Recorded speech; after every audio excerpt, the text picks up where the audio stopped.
I was born in Great Britain, and I was brought up in the Church of England. I was baptized in there. I went to church every Sunday, went to Sunday school, took the catechism classes, because the Church of England is very much like the Catholic religion. So went all through that, went to church, was a Sunday school teacher, met my husband, who was in the service, got married, and then came over here and had my daughter, Kimberly, and we moved to Altus, Oklahoma. My husband's religion was Lutheran, so I decided to change into the Lutheran. So when we were in Altus, I took classes there and became a Lutheran. I had my daughter, Kimberly, baptized there in the Lutheran faith. Came back to Dayton, Ohio, because that's where my husband is from. And we lived here ever since. And I had a son, and everything was fine. I went to church, tried to bring my children up in the faith, but then my son got killed when he was 14 years old. I then lost faith, my faith. I blamed God.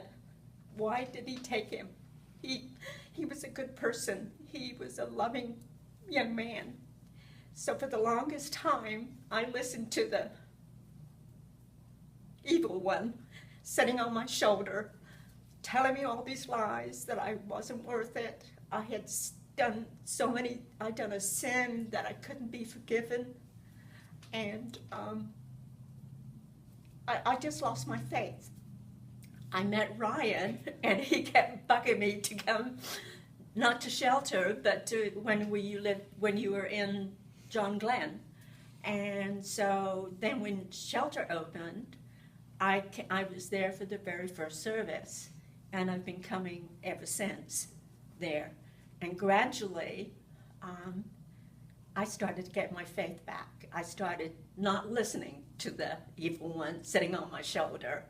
And when my husband got sick, that's when I finally told him, you can go away. I'm not going to listen to you anymore.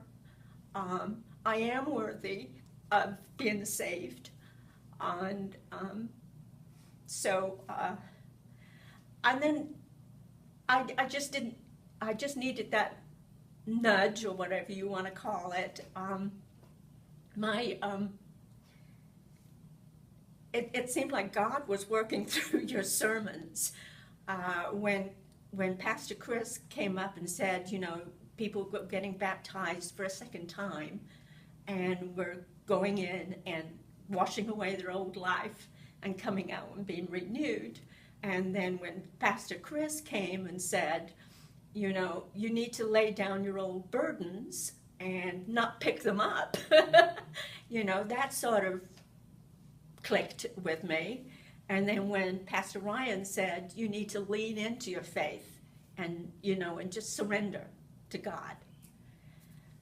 And it was like 3 or 4 months after my husband was, passed away, there was a voice that came into me from somewhere and said, Elizabeth, you're my child.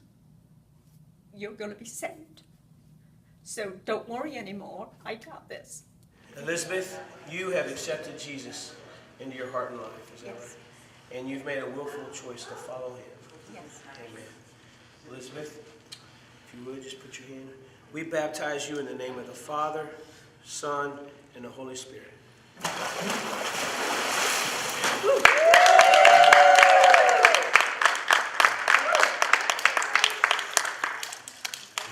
My name is Elizabeth Baab, and Jesus is changing my life.